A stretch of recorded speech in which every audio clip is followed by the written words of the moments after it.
of more money, lands, or friends will make you happier, and your desire for possession of these things arises from a conviction that their possession will bring you liberty and happiness. In your effort to possess, you will discover that the thing you most and ultimately need is to be, always, not spasmodically, your best self. That self which understands that the mistakes of those you love are simply misunderstandings. Your feeling that greater possessions, no matter of what kind they may be, will of themselves bring you contentment or happiness is a misunderstanding. No person, place, or thing can give you happiness. They may give you cause for happiness and a feeling of contentment, but the joy of living comes from within. Therefore, it is here recommended, rather than otherwise, that you should make the effort to obtain the things which you feel will bring you joy, provided, as previously stated, that your desires are in accord with the joy of living. It is also desired in this volume to suggest the possibilities in store for all who make persistent effort to understand the law of visualization and make practical application of this knowledge on whatever plane he or she may be. The word effort, as here employed, is not intended to convey the idea of strain. All study and meditation should be without strain or tension. It has been my endeavour to show that by starting at the beginning of the creative action or the mental picture, certain corresponding results are sure to follow. While the laws of the universe cannot be altered, they can be made to work under specific conditions, thereby producing results for individual advancement which cannot be obtained under the spontaneous working of the law provided by nature. However far the suggestions I have given you of the possibilities in store for you through visualizing may carry you beyond your past experience, they nowhere break the continuity of the law of cause and effect.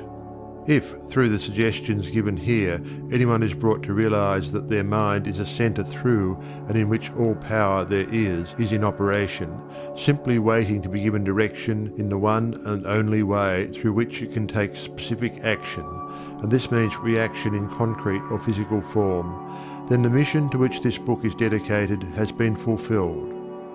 Try to remember that the picture you think, feel and see is reflected into the universal mind, and by the natural law of reciprocal action must return to you in either spiritual or physical form. Knowledge of this law of reciprocal action between the individual and the universal mind opens to you free access to all you may wish to possess or to be.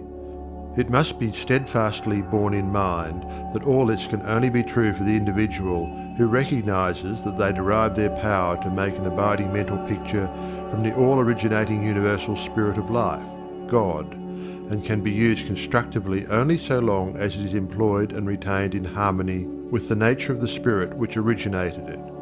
To ensure this, there must be no inversion of the thought of the individual regarding their relationship to this universal originating spirit, which is that of a son or daughter, through which the parent mind acts and reacts.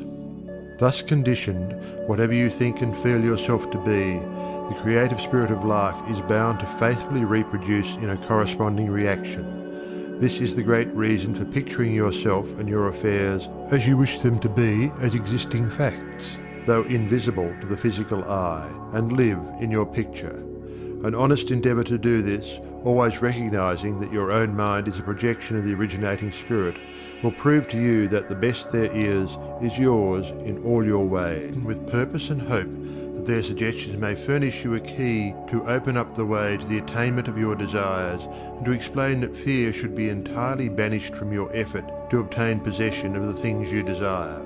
This presupposes, of course, that your desire for possession is based upon your aspiration for greater liberty.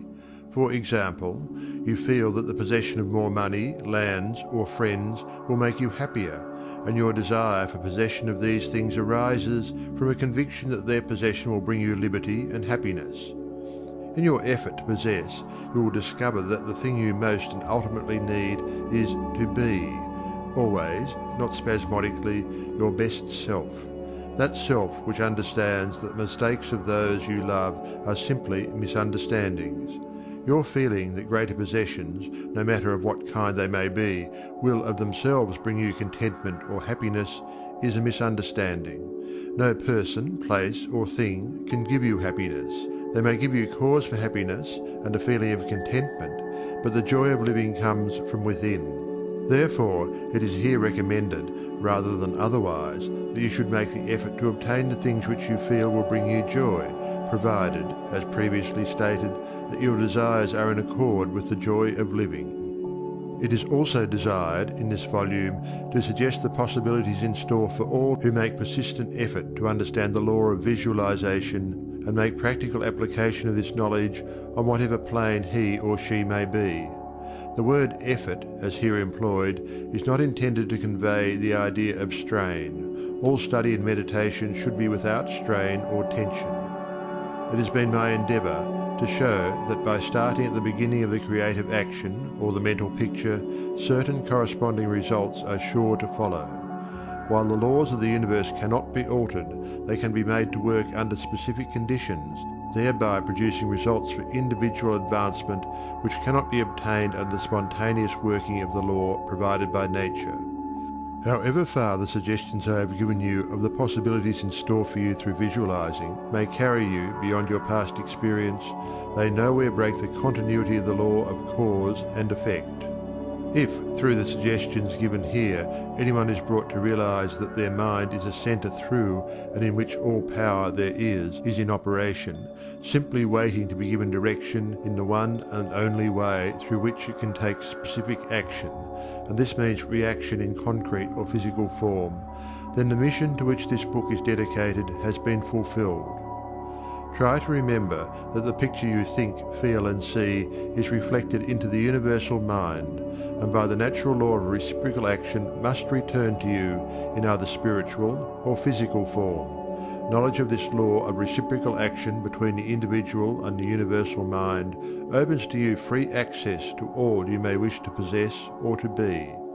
It must be steadfastly borne in mind that all this can only be true for the individual who recognizes that they derive their power to make an abiding mental picture from the all-originating universal spirit of life, God, and can be used constructively only so long as it is employed and retained in harmony with the nature of the spirit which originated it. To ensure this, there must be no inversion of the thought of the individual regarding their relationship to this universal originating spirit, which is that of a son or daughter, through which the parent mind acts and reacts. Thus conditioned, whatever you think and feel yourself to be, the creative spirit of life is bound to faithfully reproduce in a corresponding reaction. This is the great reason for picturing yourself and your affairs as you wish them to be as existing facts, though invisible to the physical eye, and live in your picture. An honest endeavour to do this, always recognizing that your own mind is a projection of the originating spirit, will prove to you that the best there is yours in all your ways. Desire for possession is based upon your aspiration for greater liberty. For example, you feel that the possession of more money, lands, or friends will make you happier, and your desire for possession of these things arises from a conviction that their possession will bring you liberty and happiness. In your effort to possess, you will discover that the thing you most and ultimately need is to be, always, not spasmodically, your best self. That self which understands that the mistakes of those you love are simply misunderstandings. Your feeling that greater possessions, no matter of what kind they may be, will of themselves bring you contentment or happiness is a misunderstanding. No person, place, or thing can give you happiness. They may give you cause for happiness and a feeling of contentment, but the joy of living comes from within. Therefore, it is here recommended, rather than otherwise, that you should make the effort to obtain the things which you feel will bring you joy, provided, as previously stated, that your desires are in accord with the joy of living. It is also desired in this volume to suggest the possibilities in store for all who make persistent effort to understand the law of visualization and make practical application of this knowledge on whatever plane he or she may be. The word effort, as here employed, is not intended to convey the idea of strain. All study and meditation should be without strain or tension. It has been my endeavour to show that by starting at the beginning of the creative action or the mental picture, certain corresponding results are sure to follow. While the laws of the universe cannot be altered, they can be made to work under specific conditions, thereby producing results for individual advancement which cannot be obtained under the spontaneous working of the law provided by nature. However far the suggestions I have given you of the possibilities in store for you through visualizing may carry you beyond your past experience, they nowhere break the continuity of the law of cause and effect. If, through the suggestions given here, anyone is brought to realize that their mind is a center through and in which all power there is in operation, simply waiting to be given direction in the one and only way through which it can take specific action, and this means reaction in concrete or physical form, then the mission to which this book is dedicated has been fulfilled. Try to remember that the picture you think, feel and see is reflected into the universal mind, and by the natural law of reciprocal action must return to you in either spiritual or physical form. Knowledge of this law of reciprocal action between the individual and the universal mind opens to you free access to all you may wish to possess or to be. It must be steadfastly borne in mind that all this can only be true for the individual who recognizes that they derive their power to make an abiding mental picture from the all-originating universal spirit of life, God, and can be used constructively only so long as it is employed and retained in harmony with the nature of the spirit which originated it. To ensure this, there must be no inversion of the thought of the individual regarding their relationship to this universal originating spirit, which is that of a son or daughter, through which the parent mind acts and reacts. Thus conditioned, whatever you think and feel yourself to be, the creative spirit of life is bound to faithfully reproduce in a corresponding reaction. This is the great reason for picturing yourself and your affairs as you wish them to be as existing facts, though invisible to the physical eye, and live in your picture. An honest endeavour to do this, always recognizing that your own mind is a projection of the originating spirit, will prove to you that the best there is yours in all your ways, or in an orderly way. If you train yourself in practice of deliberately picturing your desire and carefully examining it, you will soon find that your thought and desires come and proceed in more orderly procession than ever before.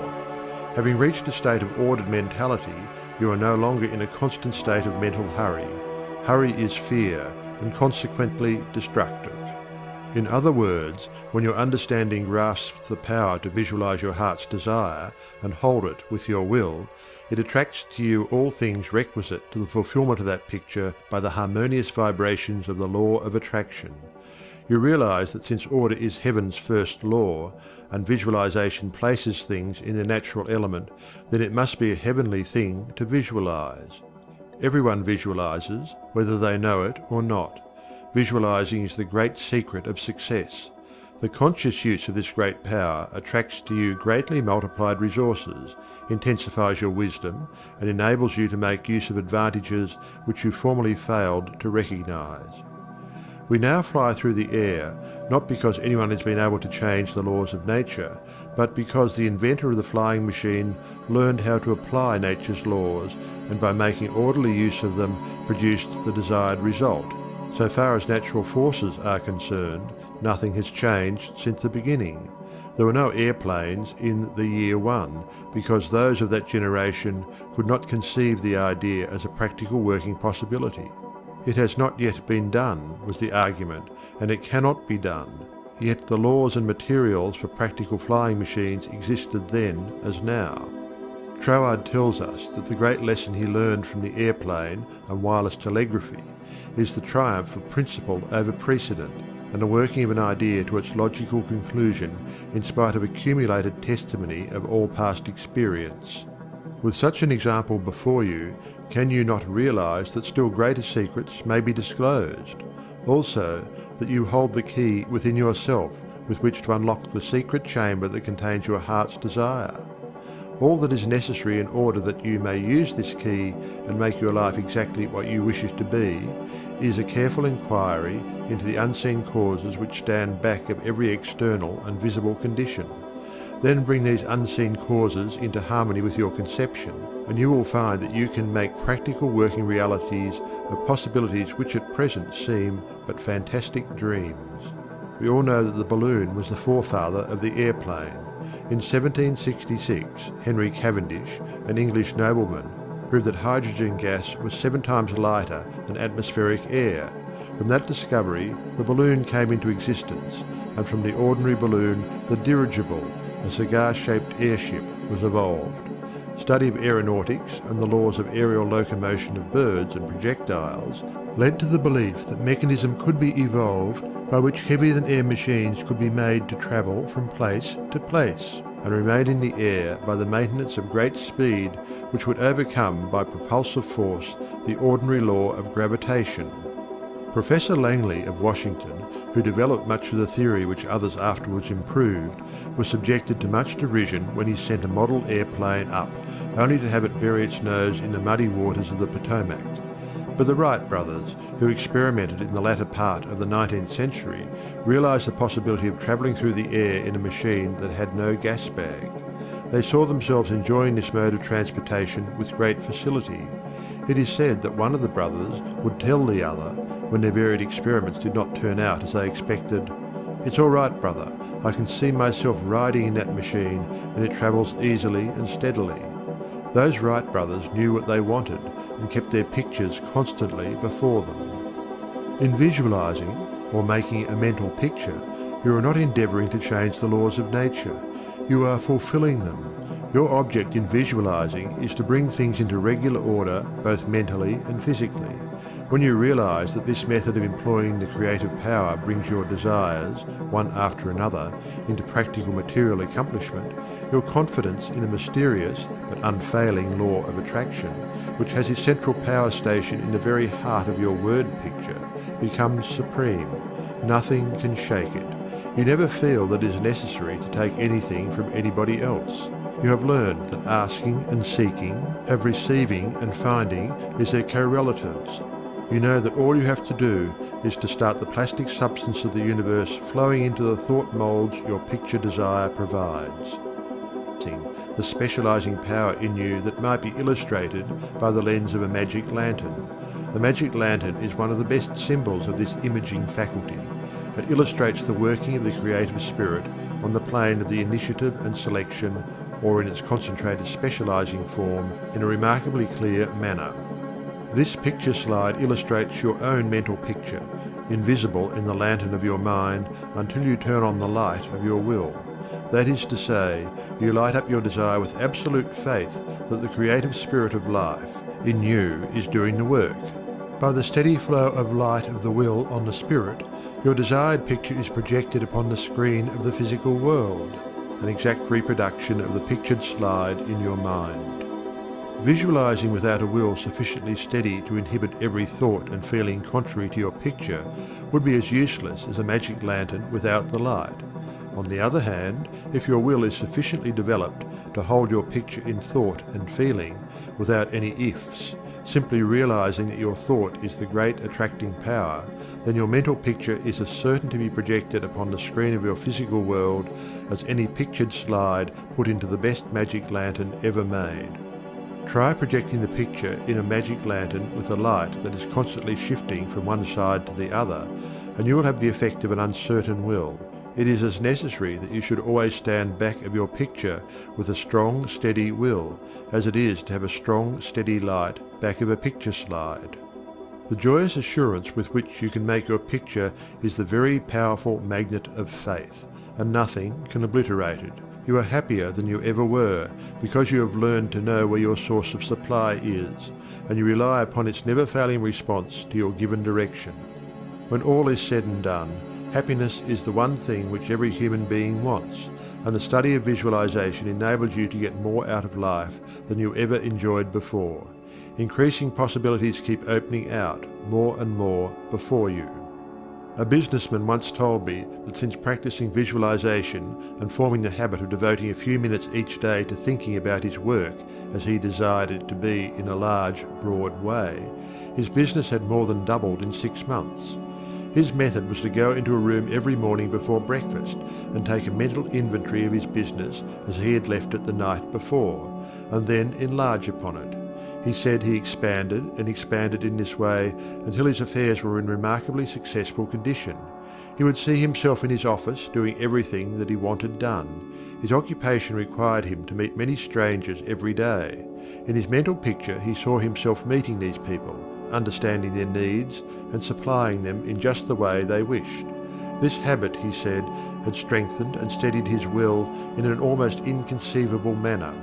Furthermore, by thus mentally seeing things as he wished them to be, he had acquired the confident feeling that a certain creative power was exercising itself for him and through him, for the purpose of improving his little world. When you first begin to visualize seriously, you may feel, as many others do, that someone else may be forming the same picture you are, and that, naturally, would not suit your purpose. Do not give yourself any unnecessary concern about this. Simply try to realize that your picture is an orderly exercise of the universal creative power specifically applied. Then you may be sure that no one can work in opposition to you. The universal law of harmony prevents this. Endeavour to bear in mind that your mental picture is universal mind exercising its inherent powers of initiative and selection specifically. God, or universal mind, made man for the specific purpose of differentiating himself through him.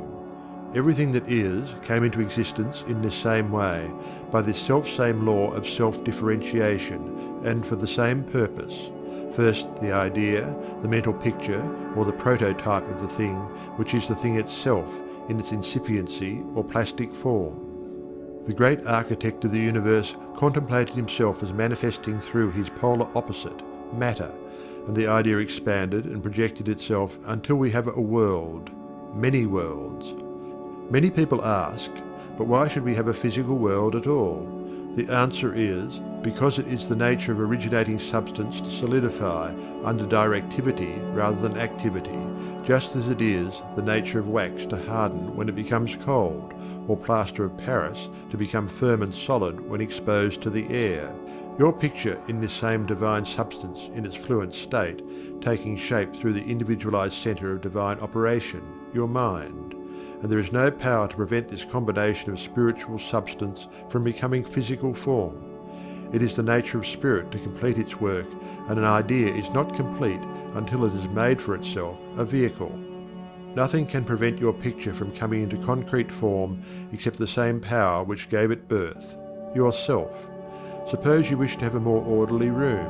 You look about your room and the idea of order suggests boxes, closets, shelves, hooks, and so forth. The box, the closet, the hooks, all are concrete ideas of order, vehicles through which order and harmony suggest themselves.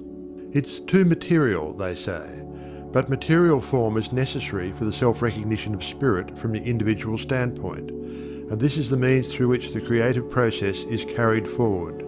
Therefore, far from matter being an illusion and something that ought not to be, as some metaphysical teachers have taught, matter is the necessary channel for the self-differentiation of spirit. However, it is not my desire to lead you into lengthy and tiresome scientific reasoning in order to remove the mystery of visualization and to put it upon a logical foundation. Naturally, each individual will do this in his own way. My only wish is to point out to you the smoothest way I know, which is the road on which Troward guides me. I feel sure that you will conclude, as I have, that the only mystery in connection with visualizing is the mystery of life taking form, governed by unchangeable and easily understood laws. We all possess more power and greater possibilities than we realize, and visualizing is one of the greatest of these powers. It brings other possibilities to our observation. When we pause to think for a moment, we realize that for a cosmos to exist at all, it must be the outcome of a cosmic mind, which binds all individual minds to certain generic unities of action, thereby producing all things as realities and nothing as illusions. If you will take this thought of Troward's and meditate upon it without prejudice, you will surely realize that concrete material form is an absolute necessity of the creative process. Also, that matter is not an illusion, but a necessary channel through which life differentiates itself. If you consider matter in its right order as the polar opposite to spirit, you will not find any antagonism between them. On the contrary, together they constitute one harmonious whole. And when you realize this, you feel, in your practice of visualizing, that you are working from cause to effect, from beginning to finish. In reality, your mental picture is the specialized working of the originating spirit. One could talk for hours on purely scientific lines showing, as Troward says, that raw material for the formation of the solar systems is universally distributed throughout all space. Yet investigation shows that while the heavens are studded with millions of suns, there are spaces that show no signs of cosmic activity. This being true, there must be something which started cosmic activity in certain places, while passing over others in which the raw material was equally available. At first thought, one might attribute the development of cosmic energy to the etheric particles themselves. Upon investigation, however, we find this to be mathematically impossible in a medium which is equally distributed throughout space, for all its particles are in equilibrium. Therefore, no one particle possesses in itself a greater power of originating motion than the other. Thus we find that the initial movement, though working in and through the particles of primary substance, is not the particles themselves. It is this something we mean when we speak of spirit. The same power that brought universal substance into existence will bring your individual thought or mental picture into physical form. There is no difference of kind in the power. The only difference is a difference of scale. The power and the substance themselves are the same. Only in working out your mental picture it has transferred its creative energy from the universal to the scale of the particular, and is working in the same unfailing manner from its specific centre, your mind. Operation of your mental picture. The operation of a large telephone system may be used as a simile. The main or head central subdivides itself into many branch centrals, every branch being in direct connection with its source, and each individual branch recognizing the source of its existence, reports all things to its central head. Therefore, when assistance of any nature is required, new supplies, difficult repairs to be done, or what not, the branch in need goes at once to its central head. It would not think of referring its difficulties, or its successes, to the main central of a telegraph system, although they belong to the same organisation. These different branch centrals know that the only remedy for any difficulty must come from the central out of which they were projected. If we, as individual branches of the universal mind, would refer our difficulties in the same confident manner to the source from which we were projected, and use the remedies that it has provided, we would realize what Jesus meant when he said, "Ask, and ye shall receive." Our every requirement would be met. Surely the Father must supply the child. The trunk of the tree cannot fail to provide for its branches. Everything animate or inanimate is called into existence or outstandingness by a power which itself does not stand out. The power that creates the mental picture, the originating spirit substance of your pictured desire, does not stand out. It projects the substance of itself, that is, a solidified counterpart of itself, while it remains invisible to the physical eye. Only those will ever appreciate the value of visualizing who are able to realize Paul's meaning when he said, "The worlds were formed by the word of God. Things which are seen are not made of things which do appear." There is nothing unusual or mysterious in the idea of your pictured desire coming into material evidence. It is the working of a universal natural law. The world was projected by the self-contemplation of the universal mind, and this same action is taking place in its individualized branch, which is the mind of man. Everything in the whole world has its beginning in mind, and comes into existence in exactly the same manner from the hat on your head to the boots on your feet. All are projected thoughts, solidified. Your personal advance in evolution depends upon your right use of the power of visualizing, and your use of it depends on whether you recognize that you, yourself, are a particular center through and in which the originating spirit is finding ever new expression for potentialities already existing within itself. This is evolution, this continual unfolding of existing, though outwardly invisible things. Your mental picture is the force of attraction that evolves and combines the originating substance into specific shape. Your picture is the combining and evolving powerhouse, so to speak, through which the originating creative spirit expressed itself. Its creative action is limitless, without beginning and without end, and always progressive and orderly. It proceeds stage by stage, each stage being necessary preparation for the one to follow. Now let us see if we can get an idea of the different stages by which the things in the world have come to be. Troward says, If we can get at the working principle which is producing these results, we can very quickly and easily give it personal application. First, we find that the thought of originating life, or spirit, about itself is its simple awareness of its own being, and this produced a primary ether, a universal substance out of which everything in the world must grow. Troward also tells us that though this awareness of being is a necessary foundation for any further possibilities, it is not much to talk about. It is the same with individualized spirit, which is yourself. Before you would entertain the idea of making a mental picture of your desire as being at all practical, you must have some idea of your being, of your I am, and just as soon as you are conscious of your I amness, you begin to wish to enjoy the freedom which this consciousness suggests. You want to do more and be more, and as you fulfill this desire within yourself, localized spirit begins conscious activities in you. The thing you are most concerned with is the specific action of the creative spirit of life, universal mind specialized. The localized God germ in you is your personality, your individuality, and since the joy of absolute freedom is the inherent nature of this God germ, it is natural that it should endeavor to enjoy itself through its specific center. And as you grow in the comprehension that your being, your individuality, is God particularizing himself, you naturally develop divine tendencies. You want to enjoy life and liberty. You want freedom in your affairs as well as in your consciousness, and it is natural that you should. Always with this progressive wish there is a faint thought picture. As your wish and your recognition grow into an intense desire, this desire becomes a clear mental picture. For example, a young lady studying music wishes she had a piano in order to practice at home.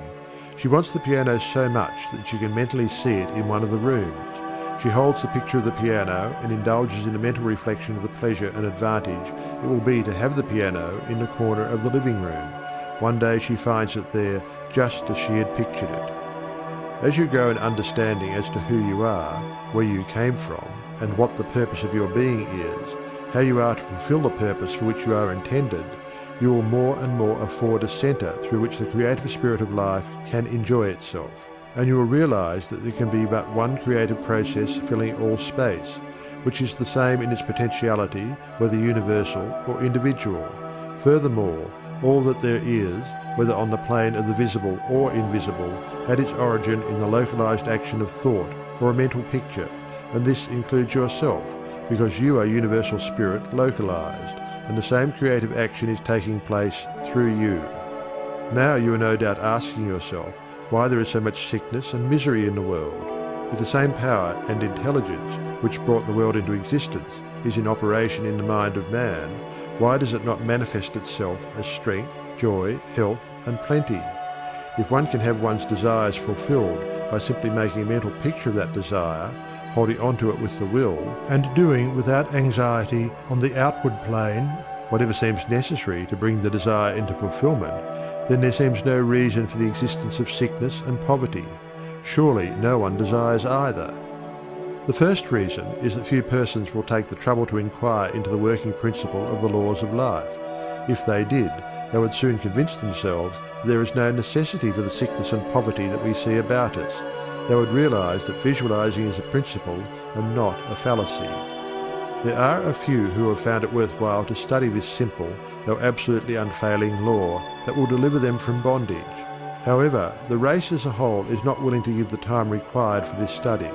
It is either too simple or too difficult. They may make a picture of their desire with some little understanding of visualizing for a day or two, but more frequently it is for an hour or two. But if you will insist upon mentally seeing yourself surrounded by things and conditions as you wish them to be, you will understand that the creative energy sends its plastic substance in the direction indicated by the tendency of your thoughts.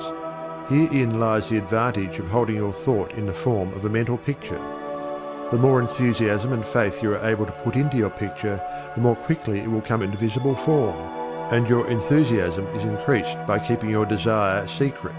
The moment you speak it to any living soul, that moment your power is weakened. Your power, your magnet of attraction is not so strong, and consequently cannot reach so far. The more perfectly a secret between your mind and outer self is guarded, the more vitality you give your power of attraction. One tells one's troubles to weaken them, to get them off one's mind. But when a thought is given out, its power is dissipated. Talk it over with yourself, and even write it down and at once destroy the paper. However, this does not mean that you should strenuously endeavour to compel the power to work out your picture on the special lines that you think it should. That method would soon exhaust you and hinder the fulfilment of your purpose. A wealthy relative need not necessarily die or someone lose a fortune on the street to materialize the $10,000 that you are mentally picturing. One of the doormen in the building in which I live heard much of the mental picturing of desires from visitors passing out of my rooms. The average desire was for $500. He considered that $5 was more in his line and began to visualize it, without the slightest idea of where or how he was to get it. My parrot flew out of the window when I telephoned to the men in the courtyard to get it for me. One caught it, and it bit him on the finger. The doorman, who had gloves on and did not fear a similar hurt, took hold of it and brought it up to me. I gave him 5 $1 bills for the service. This sudden reward surprised him. He enthusiastically told me that he had been visualizing for just $5, merely from hearing that others visualized. He was delighted at the unexpected realization of his mental picture. All you have to do is to make such a mental picture of your heart's desire, hold it cheerfully in place with your will, always conscious that the same infinite power which brought the universe into existence brought you into form for the purpose of enjoying itself in and through you. And since it is all life, love, light, power, peace, beauty and joy, and is the only creative power there is, the form it takes in and through you depends upon the direction given it by your thought indicator. In you it is undifferentiated, waiting to take any direction given it, as it passes through the instrument that it has made for the purpose of self-distribution. It is this power which enables you to transfer your thoughts from one form to another. The power to change your mind is the individualized universal power taking the initiative, giving direction to the fluid substance contained in every thought.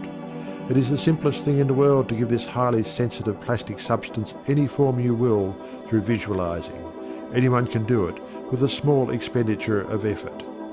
Once you really believe that your mind is a centre through which the plastic substance of all there is in your world takes involuntary form, the only reason why your picture does not always materialize is because you have introduced something antagonistic to the fundamental principle. Very often this destructive element is caused by the frequency with which you change your pictures. After many such changes, you decide that your original desire is what you want after all.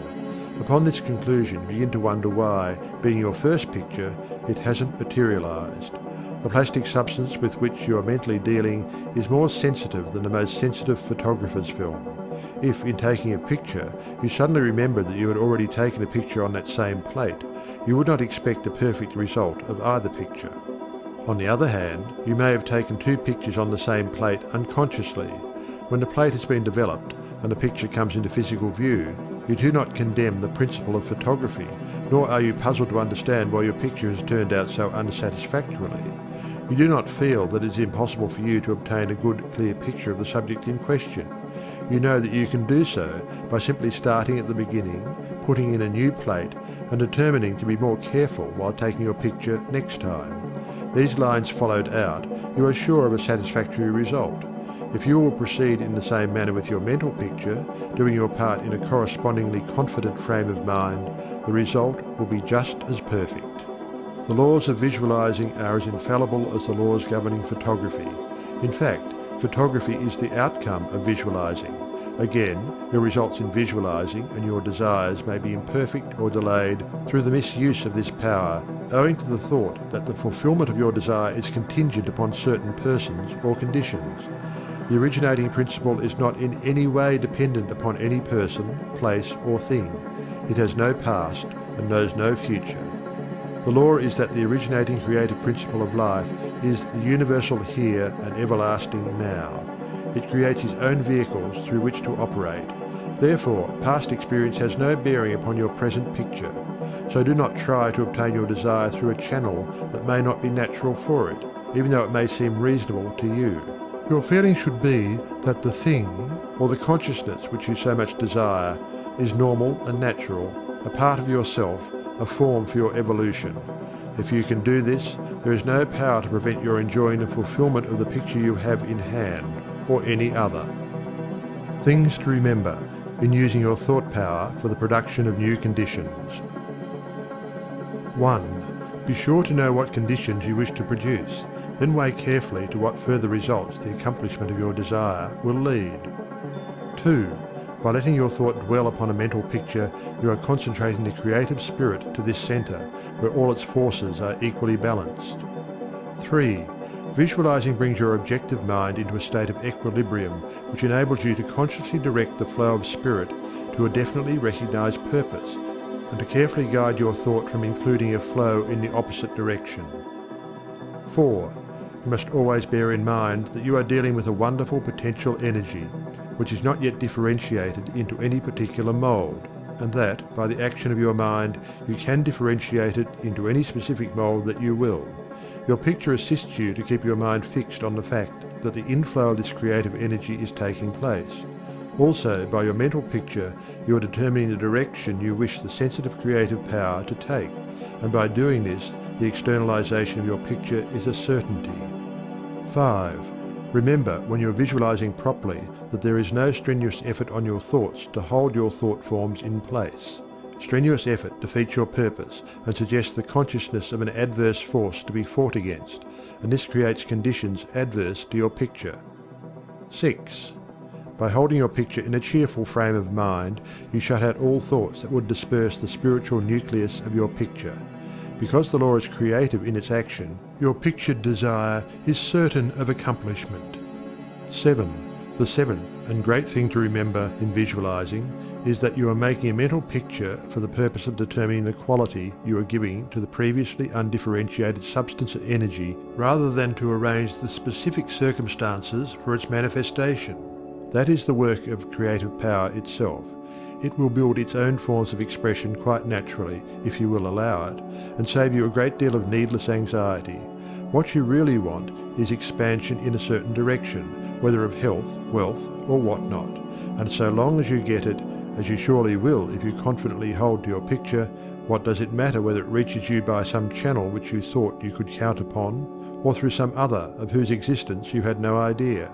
You are concentrating energy of a particular kind for a particular purpose. Bear this in mind, and let specific details take care of themselves, and never mention your intention to anyone.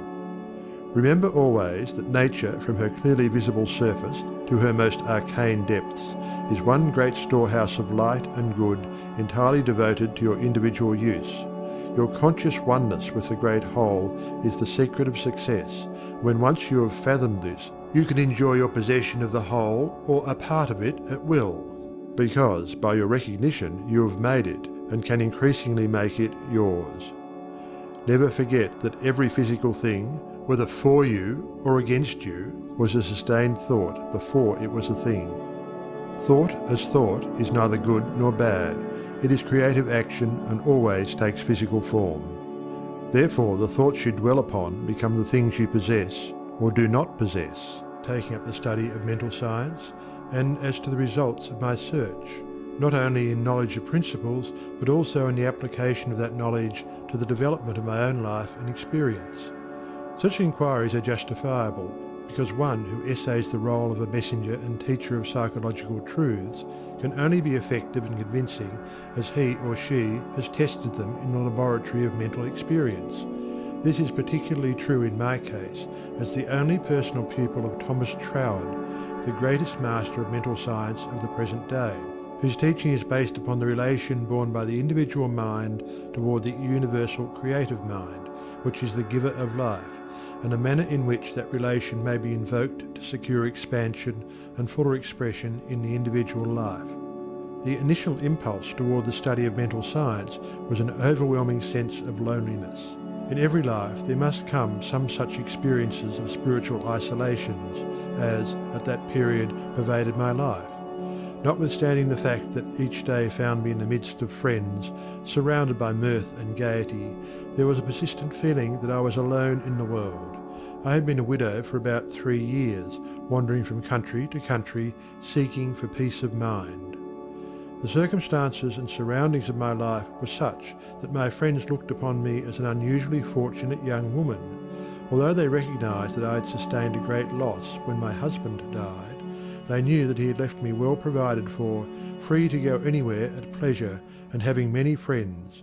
Yet, if my friends could have penetrated my inmost emotions, they would have found a deep sense of emptiness and isolation. This feeling inspired a spirit of unrest that drove me on and on in fruitless search upon the outside for that which I later learned could only be obtained from within. I studied Christian Science, but it gave me no solace, though fully realising the great work the scientists were doing, and even having the pleasure and privilege of meeting Mrs. Eddy personally.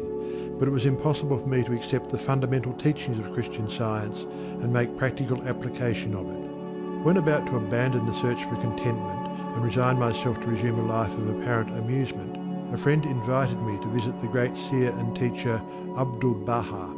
After my interview with this most wonderful of men, my search for contentment began to take a change. He had told me that I would travel the world over seeking the truth, and when I had found it, would speak it out.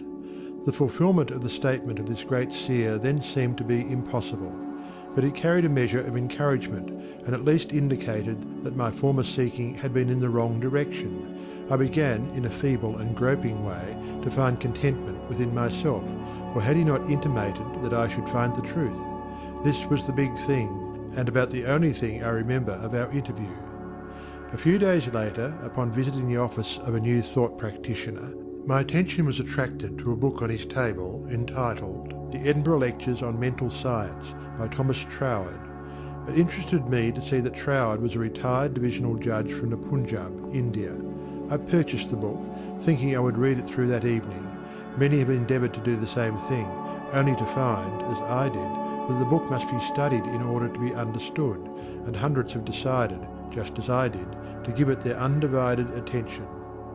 After finding this treasure book, I went to the country for a few days, and while there studied the volume as thoroughly as I could. It seemed extremely difficult, and I decided to purchase another book of Troward's, in the hope that its study might not require so much of an effort. Upon inquiry, I was told that a subsequent volume, The Door Lectures, was much the simpler and better of the two books. When I procured it, I found that it also must be studied. It took me weeks and months to get even a vague conception of the meaning of the first chapter of Door, which is entitled Entering into the Spirit of It. I mean by this that it took me months to enter into the spirit of what I was reading. But in the meantime, a paragraph from page 26 arrested my attention as seeming the greatest thing I had ever read. I memorized it and endeavoured with all my soul to enter into the spirit of Troward's words. The paragraph reads, "My mind is a centre of divine operation. The divine operation is always for expansion and fuller expression, and this means the production of something beyond what has gone before, something entirely new, not included in the past experience, though proceeding out of it by an orderly sequence of growth. Therefore, since the divine cannot change its inherent nature, it must operate in the same manner with me. Consequently, in my own special world, of which I am the centre, it will move forward to produce new conditions, always in advance of any that have gone before." It took an effort on my part to memorize this paragraph, but in the endeavour towards this end, the words seemed to carry with them a certain stimulus. Each repetition of the paragraph made it easier for me to enter into the spirit of it. The words expressed exactly what I had been seeking for. My one desire was for peace of mind. I found it comforting to believe that the divine operation in me could expand to fuller expression and produce more and more contentment. In fact, a peace of mind and a degree of contentment greater than I had ever known. The paragraph further inspired me with deep interest to feel that the life spark in me could bring into my life something entirely new. I did not wish to obliterate my past experience, but that was exactly what Troward said it would not do. The divine operation would not exclude my past experience, but proceeding out of them would bring some new thing that would transcend anything that I had ever experienced before. Meditation on these statements brought with it a certain joyous feeling. What a wonderful thing it would be if I could accept and sincerely believe, beyond all doubt, that this one statement of Troward's was true.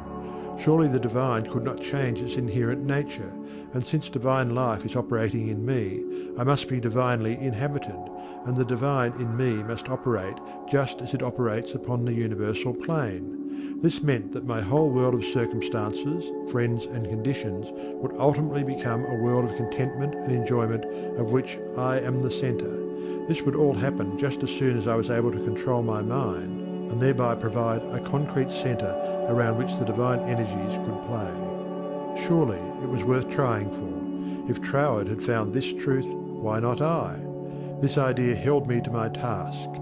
Later I determined to study with the man who had realized and given to the world so great a statement. It had lifted me from my state of despondency. The immediate difficulty was the need for increased finances.